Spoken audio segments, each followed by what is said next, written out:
Hello, I'm Melanie Brandt. I'm the president and CEO of ACG Atlanta, and I'm here with Vic Magdani, who is the executive director of ACG New York. And we have the pleasure today of interviewing Jon Ziglar, who is the CEO and president of ParkMobile. And ParkMobile is a leading software solutions app, and they have over 18 million users, of which I am one. They have a solution for parking in cities and with stadiums and with universities, and have recently rolled out a new touchless product, in New York, which is why we wanted to both get to know Jon a little bit better. And full disclosure, Jon served on my board, so I know him pretty well. And he's also CEO of one of our Fast 40 companies. So, but Jon, just tell us a little bit more about ParkMobile, please. Sure. Thanks, Melanie, and thanks for having me. ParkMobile, we really are focused on delivering smart mobility to every driver and vehicle everywhere. So right now, as you mentioned, over 18 million drivers in the US, or about 1 in 13, uses ParkMobile to find, reserve if necessary, and pay for parking in most every major city in the United States, as well as most event venues, universities, anywhere you can find parking. We enable you to find it and to pay for it without touching a device, without having to pull the card out of your wallet or cash or coins. That's really what we do. But beyond that, we also enable people to get from A to B faster. So to find parking where it's available, to find charging services if they have an EV vehicle, and increasingly other services around things like transit.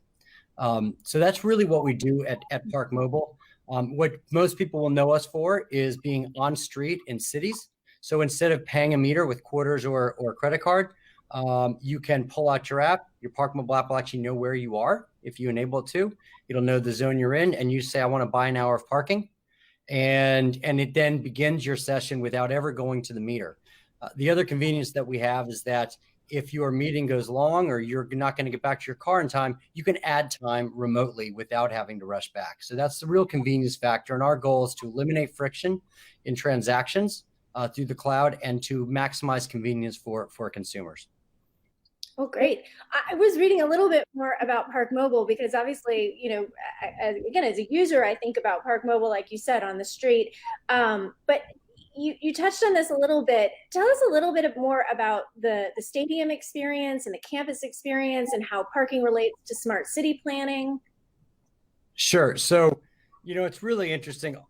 Our goal is really that anywhere a vehicle can come to rest, that they can use ParkMobile to find where that is to be, to get there quicker, and to pay for that service. And as I said, it can be parking, it can be charging, anything where the vehicle is going to get a service at rest. So our goal is that every place a vehicle can stop, whether it be at a stadium, whether it be on street, whether it be at a university, that they can use ParkMobile. That's the network. So think of it as the Visa or the MasterCard of mobility for a vehicle. So our solution around stadiums is a great one. We service major stadiums around the country, including Mercedes-Benz Stadium here in Atlanta. We do Soldier Field, Prudential Center, T-Mobile Arena. And so when people are going to an event, a concert or a sporting event, they can actually pull up the ParkMobile app, find the event they're looking for, and it'll show them all the parking around the stadium and the rates for that time. And they can reserve their spot in a lot nearby so they know exactly where they're going when they drive downtown. You know, a great proof point we have with this is the newest stadium in the NFL is Mercedes-Benz Stadium here in Atlanta. It is based right down in the center of the heart of Atlanta. Yeah. You know, typically difficult traffic situations, a lot of traffic and congestion. That stadium has the number 2 fan arrival experience in the entire NFL. Wow. Partly, we think, as a result of the fact that people can quickly get in, quickly get out. And so the inconvenience around arriving at the stadium is really taken away because there's certainty and efficiency around the parking. The stress of it and having to give yourself enough time and all of that. I can see that for sure. Yeah. And we do the same for universities. I mean, if you think of university, it's really a small city with a bunch of arenas. And so we do sports and on-street parking for loads of universities around the US, about 125, I believe. And then also tell us a little bit about how parking relates to smart city planning. I was reading something about the New Jersey boroughs that you guys are in and how you're helping in terms of space planning, and just, again, tell us a little bit about that. Yeah, so we have, our solution brings a lot of benefits both to, the municipality, the university, the airport, as well as to the consumer. So approximately the stat that everyone sort of cites is that 30% of traffic in high urban areas is caused by people circling for parking. So the idea is that if you can get to your parking spot faster, if you can get someone to a place faster, I really cut down on traffic, which increases livability, it lowers carbon footprint, and it really a smart city is about making cities more livable and more efficient. And so we do that, and we're the only one in the industry that enables a user to actually see parking availability on street in real time. We do that in over 200 cities in across the US. So it really helps that. The other thing that we do for cities, the other part of smart city is how do we deploy our resources as a municipality more efficiently? And so if you think about all of the meters on the streets, whether they be those kiosks that manage, multiple spaces, but you go to the kiosk, put your card in, and you get a slip of paper and you put it on your dash, or individual parking meters, well, those bring a couple of challenges to a city. One is they're expensive, right? Two is if they take credit cards, especially, each one has to have its own data plan. Someone has to go up to that and maintain that asset at all times for the cities. So high capital cost, high maintenance cost. And in addition, you also have to collect cash and coin every day, every week, however it may be. Well, if we can, because we enable people to find and pay for parking straight from their phone, the need for those meters actually starts to go away. And so we have a number of clients, particularly on the eastern seaboard in the Northeast, who are starting to actually remove meters and remove kiosks from the street because no one's really using them anymore. They're using ParkMobile. And so we really look at those meters as really kind of the payphones of 20 years ago. That's interesting. Yeah, what's been really interesting is what's going on now across the world, and the concept or the idea of transmission of germs, via touching physical devices has really created not only, an appreciation of the convenience that we bring, but now it's becoming a health and safety issue for cities. And so we have more than 30 of our clients are actually going out and saying, don't use the meters. We don't want our people getting sick by touching them. We don't want you sick by touching them. And so, we're now, being adopted a lot more because of the health benefit that our solution happens to bring. Yeah, and with that, I'd like to turn it over to Vic because you were recently in the news about what's going on with ParkMobile in New York. So, Vic? Wonderful. Thank you, Melanie. Jon, great to be speaking with you. Melanie, you're very right. I am a New Yorker. Don't let the accent fool you. Been there for 12 years. But your story, Jon, is a fantastic one. How many millions of users do you have now, Jon? So we are just shy of 19 million. So we add about 1 million every 72 days. Fantastic. And these affinities and partnerships with universities, stadiums, boroughs around the country, it's brilliant. And as you rightly mentioned, Melanie, I'm certainly pleased about it. In a welcome move, just this month, the New York City Department of Transportation announced a new effort to encourage contactless payments for city parking meters. And they've joined with you, with ParkMobile, as the pay-as-you-go option for 14,000 meters. And that's brilliant. And as I understand it, New York already had launched the ParkNYC initiative in December of 2016. I remember reading that. But and so this adjoining with you just enhances that digitalization. How did this all come about, Jon? And talk us through the journey of, were you already talking to them? Has it all been enhanced and extrapolated because of the virus and the pandemic right now? Sure. So New York's it's an interesting story. One thing, to note is, I mentioned, being really a network. So the ParkNYC app is actually ParkMobile. New York back in 2015 had put out a proposal that they wanted an app for the city to enable people to park with it. And so we were awarded that contract and we rolled out in December of 2016.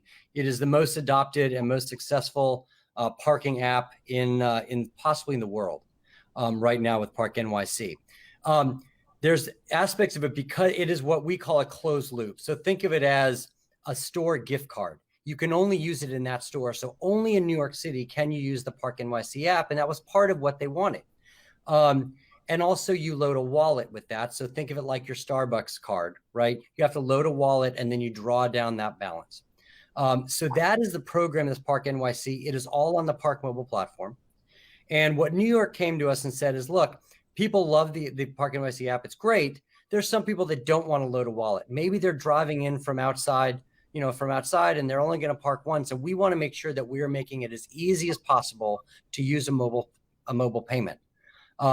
So what they said is also we're now want to accept the ParkMobile app. And so if you think about ParkMobile, we would be like a major brand credit card.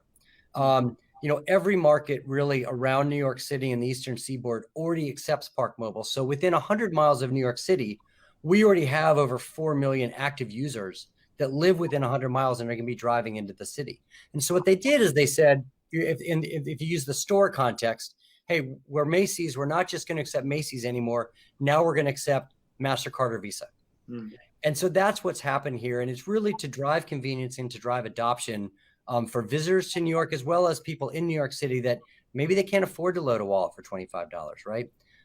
So that's really what it's been about. And it's been very well received. We've been very excited about it. No, it really is fantastic. And you've already alluded to it, but maybe a little bit more detail. How will the application, because it's pressing in everyone's minds, increase health and safety initiatives in metropolises like New York City?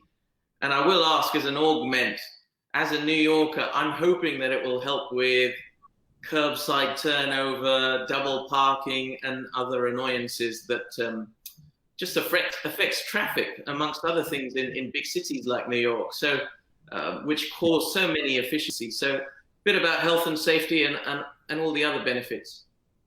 So there's two questions. One is health and safety. The next is, efficiency, turnover.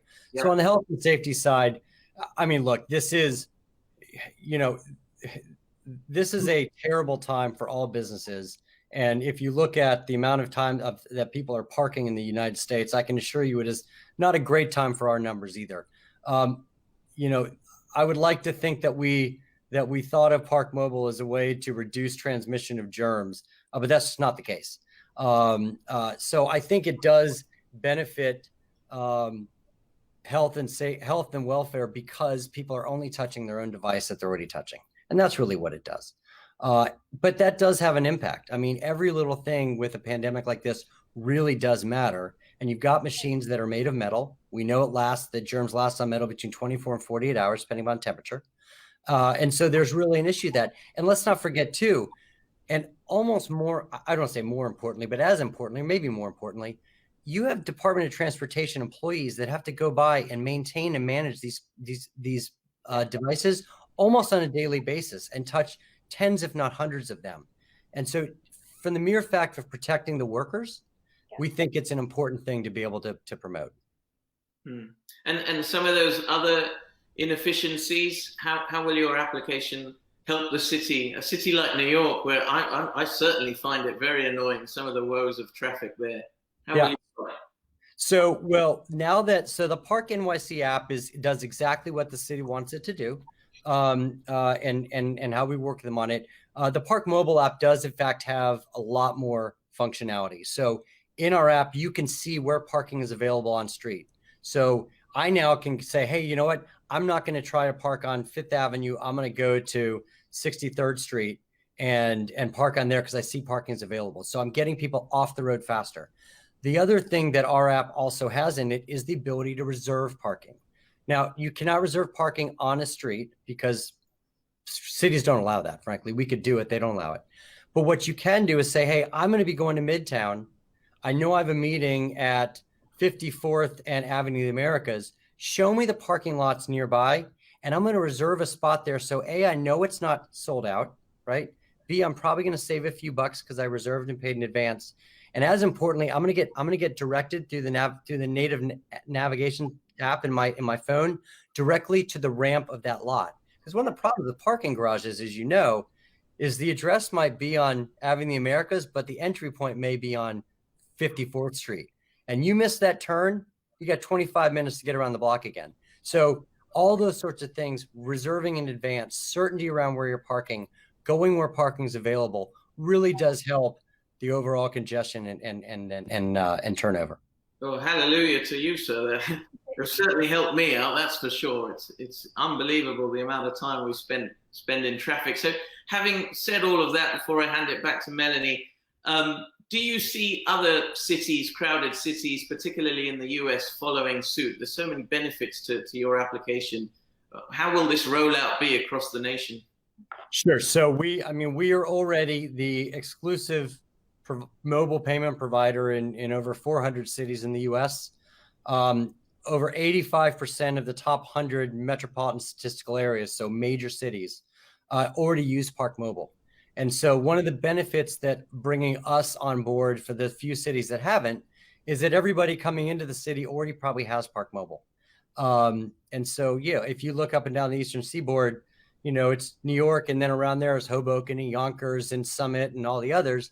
But then you've got Philadelphia, Pittsburgh, Washington, D.C., Charlotte, Atlanta, Minneapolis, Dallas, Fort Worth, Los Angeles, Phoenix. Most major cities do already use ParkMobile.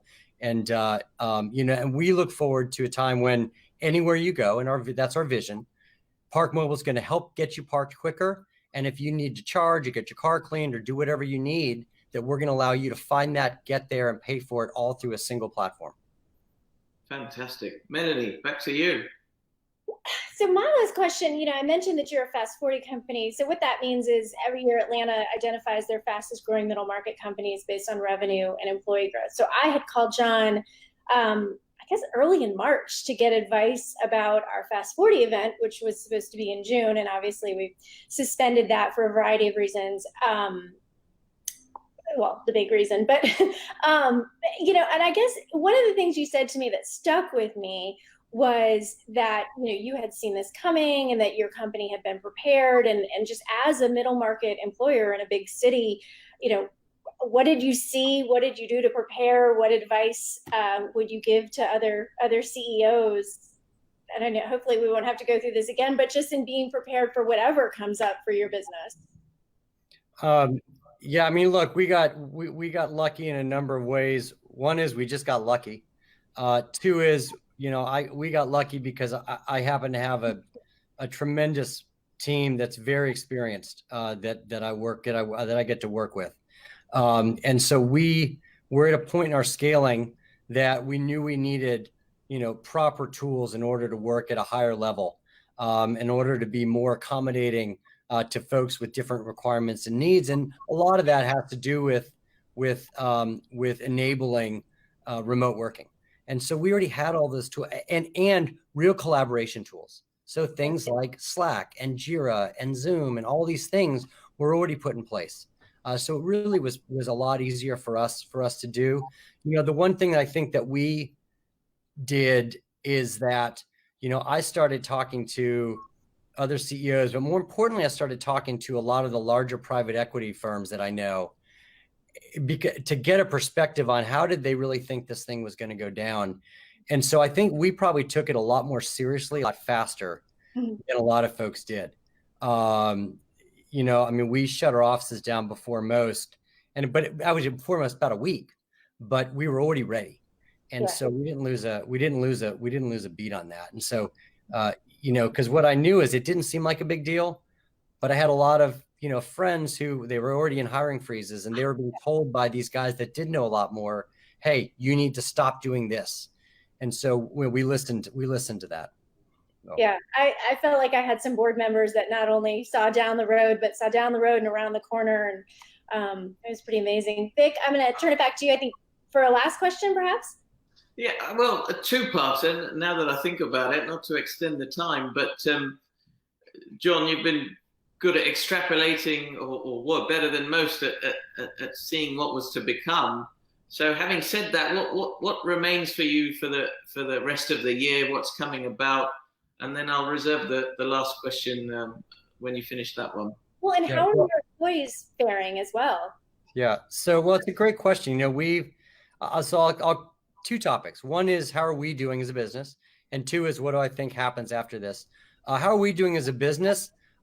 I'd like to think our employees are doing great. or as well as they could.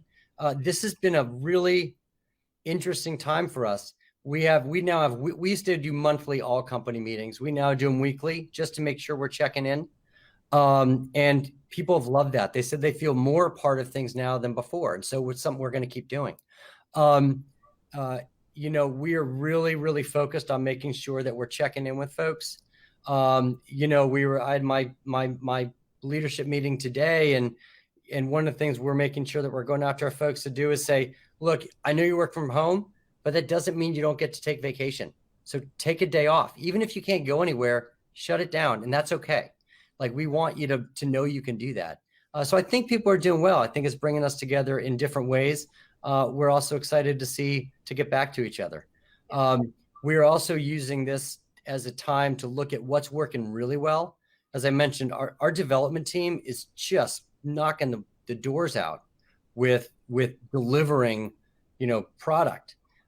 Maybe it's because we had a big backlog and and we've got no distractions, but there's a lot of things that are working well. And how do we bring that into the future? Do we have 2 weeks on, 2 weeks remote? We don't know yet. We're looking at it.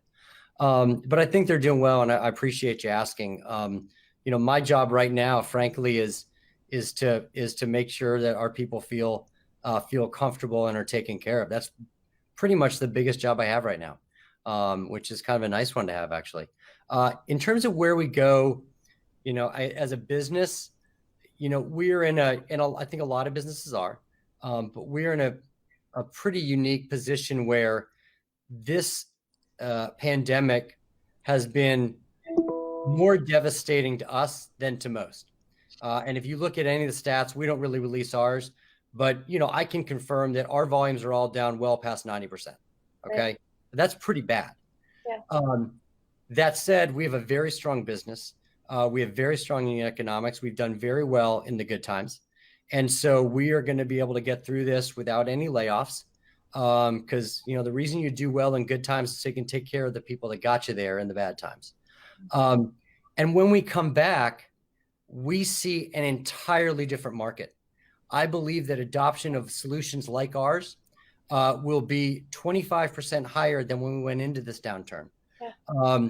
I also think that you're going to see a resurgence in the rental car market, which means they're going to need to park those cars.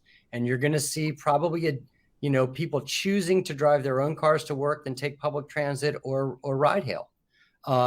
It may not be massively changed, but I think it'd be meaningful.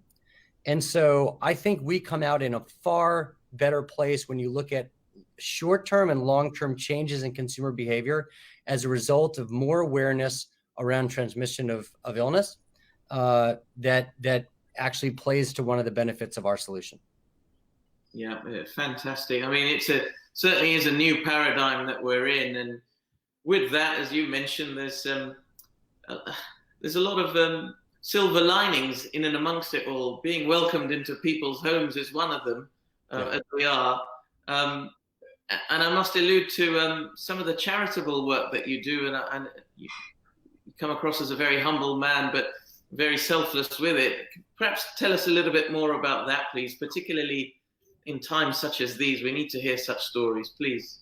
Sure. So we've been, one of our core values is support our community, support our people. And so we've actually always had a nonprofit arm called ParkMobile Cares. And so when big disasters happen, hurricanes, things like that, we do set up giving zones, we call them, to raise money for causes. And so we've actually always done that. When this all happened, we said, what can we do? And we also saw the fact that we have, almost 19 million people that they sure weren't using the app to park very much. And we thought, what could they use the app for? And so we set up charitable giving zones for specific charities, really focused primarily initially around the hospitality and restaurant and lodging space, because those are the markets that were getting hit hardest the earliest. In some of our in a lot of cities where we have a very large presence, so Washington D.C. and New Orleans and Denver and other places, and it's been great. And we're matching dollars that are given, and we've raised over $35,000 already. Our goal is to raise $250,000, and we think we can get there.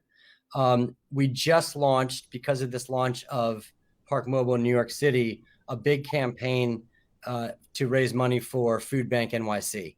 And so that's something that we're doing. And so, our goal is to give a couple $100,000 to just help feed people, quite frankly, in this time. I'll, as a side note, because I know CEOs and all are watching this, we're seeing, shockingly, another bull market.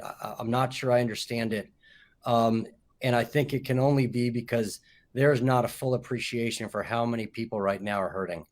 And it is, this is not over. People might be over sitting in their houses, but this is far from over. And the people that are really getting hurt, don't have a whole big of a voice in it. And so we're just trying to do what we can to make that better. Well, kudos to you, sir. It really is exemplary. And I must say thank you for your time. Thank you to Melanie for allowing me to talk to Jon today. It's been great, especially knowing what you're doing in New York City. I'm certainly excited about it. And with that, I will say to our listeners, to Jon again, thank you all for your tidbits that keep on coming in and the insights that you've given us here today, Jon. Melanie, thanks again. And thanks to all that are listening in, and thanks GrowthTV. Cheers. Bye-bye. Thanks for having me. Jon.